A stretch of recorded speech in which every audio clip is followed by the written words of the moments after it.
You know, there's nobody's really been taking charge of the game. Nobody's really took the game by the scruff of the neck because they haven't had the ball long enough. They've just given the ball away to each other all the time. It's been a really poor first half, please. Second half, give us something to talk about. Van der Beeker's got to get himself in the game, hasn't he? Yeah, I mean, we talked about this pre-game on opportunities. When you get opportunities, and they've been far and few between for him, you got to take them. He had an opportunity to show his worth on Sunday, and I don't think he played well. I can't remember a single touch that he's made in this first half. Not that's made a difference yet. No. So, you know, I know Christian Eriksen and Anthony Elanga, they've been warming up the last 20 minutes, and they've been out all 15 minutes. So they might be coming on, and it looks like he's the one. And as Aston Villa come out, Dion, very quickly, they just keep doing the same for the time being. Yeah. Unai Emery will be happy. Keep doing what you're doing. Concentrate and stay in the game, basically. Right then, entertainers, Don and David.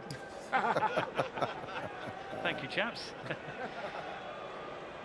Well, this is Manchester United's last game at Old Trafford before the World Cup break. They will sign off at Fulham on Sunday. Aston Villa go to Brighton.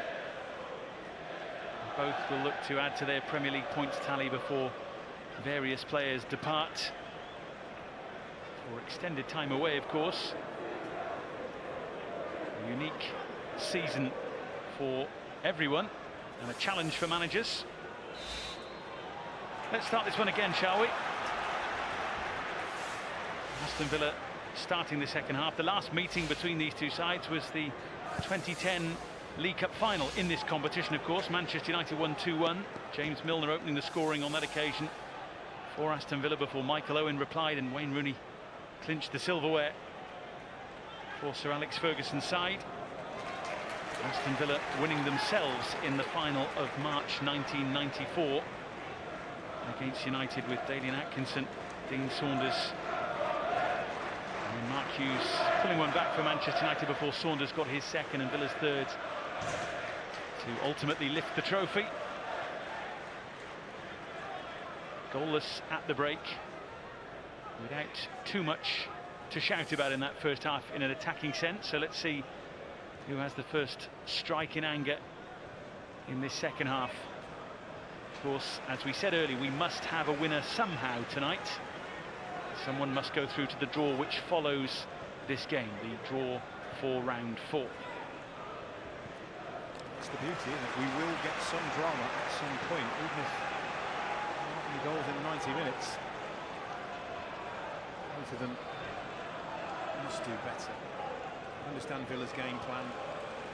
It's deep, frustrate, try and look for the counter, but they need to offer more in an attacking sense. And of course, the onus is here at Old Trafford massively on Manchester United. Offside against Jacob Ramsey. Seen an awful lot of those type of moments this evening. Offside calls in positions from which you'd expect players to hold the run. Martial and Fred look like hands. David Coote unmoved, and now Aston Villa on the charge with Ollie Watkins. A magical finish. After a sleepy first half, all of a sudden the game comes to life for Aston Villa. I knew it wouldn't take long all along. Lulled us into a false sense, didn't they, in that first half? When they win the ball back, and young Jacob Ramsey comes away with the ball here. It's a case of, has he got runners, has he got movement? Brilliant. Accelerates away. Yes, he has got movement. Ollie Watkins makes sure that he stays onside. And once he's beyond the last man, there's not anybody in that Man United backline that is quick enough to catch Ollie Watkins. Man United thought it was a handball. It wasn't. Can he provide the finish? Yes, he can. Little dink over the goalkeeper. Usually reaps its rewards, and it certainly has done this time. It's a brilliant finish. At least we have liftoff in this game now. Well, many have argued about handball in the build-up. While the debate rages on about that, no debating the super finish from Ollie Watkins, and of course no VAR in this competition, so no one to check. On we go, and Aston Villa lead. But here come Manchester United, looking for the immediate riposte.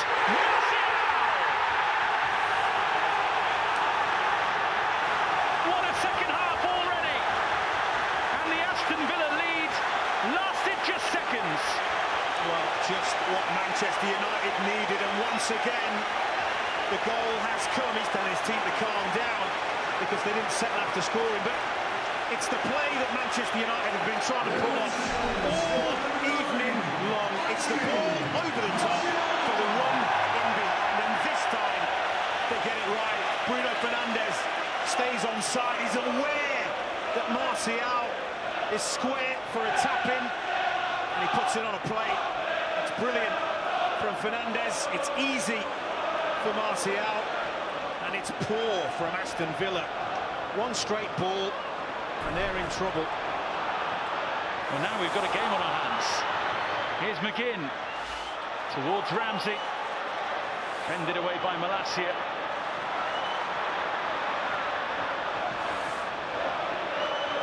Now Van de Beek. Manchester United equalising just 19 seconds after the restart. 1.5 minutes between the two goals. All of a sudden there's an injection of urgency, there's an injection of tempo, there's an atmosphere in Old Trafford, and it feels like a completely different place. Feels like a cup tie. Yes.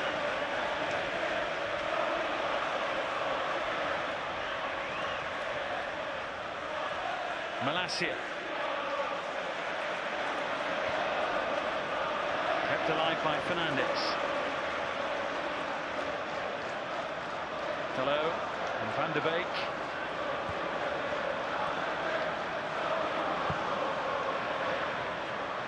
Maguire looking for Rashford. I wonder what was said in the two dressing rooms, and how it was said too. Whatever it was, we like it.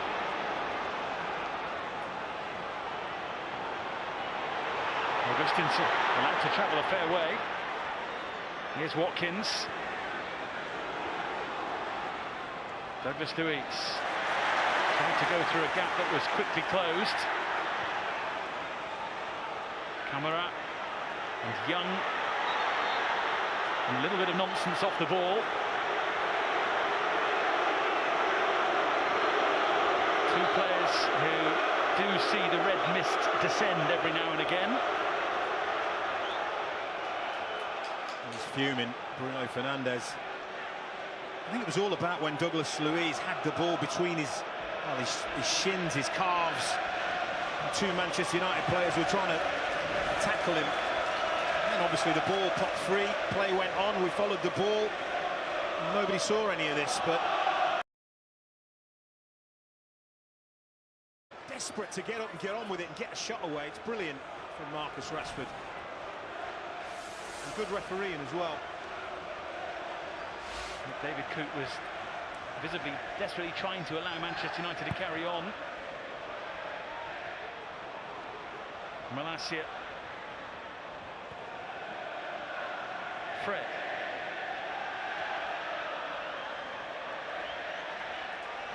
Diogo Dalot. Maguire was well forward. Fernandes will retrieve.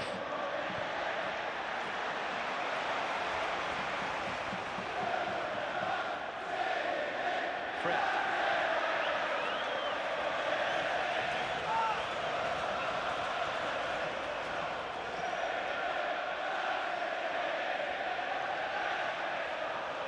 Maguire just about poking it away from Watkins. Here come Aston Villa though.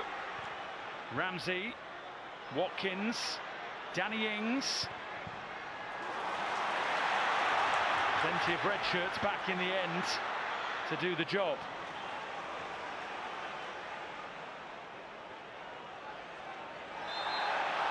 Now by Malacia. It's one of those, he's just got the energy up, they've got the tempo up. Malacia doesn't need to foul. Jacob Ramsey's going absolutely nowhere. A little bit naive. Just gives Aston Villa a little bit of a breather.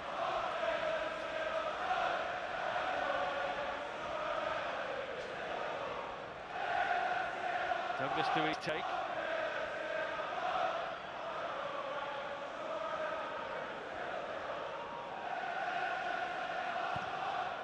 Ollie Watkins tries to break away. Bruno Fernandes happy to marshal it back for his goalkeeper. Conversations being had under the breath, off the ball, in various different quarters. Villa players are trying to wind Bruno Fernandes up, aren't they? Fred can't quite stretch out to reel it in.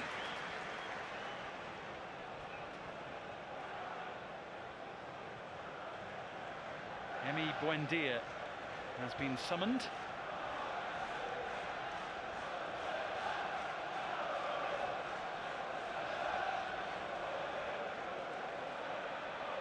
A player who's very capable of playing silky football, but also quite happy to mix it at times. I think his ball retention, he'd be one of the best in the football club at retaining the ball, and maybe that's part of the idea, because they keep giving the ball away, Aston Villa.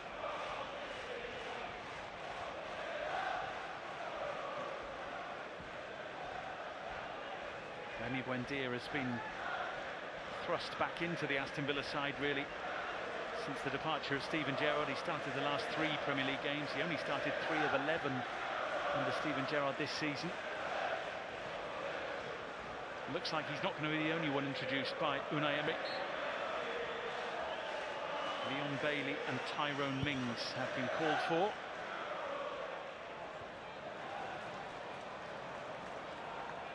McTominay juggling away from Camara. Martial for Fred. He tried to pull the trigger to spread the play for Fernandes.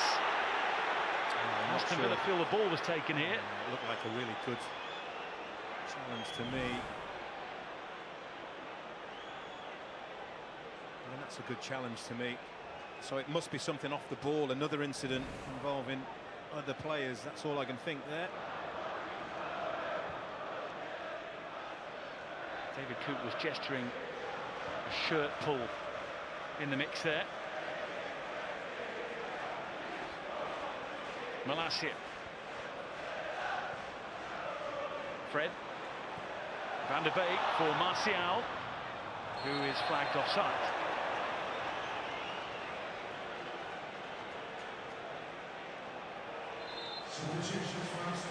A couple of changes then.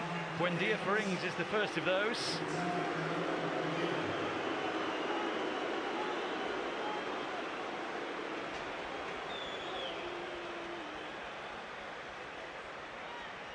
Leon Bailey will replace Jacob Ramsey.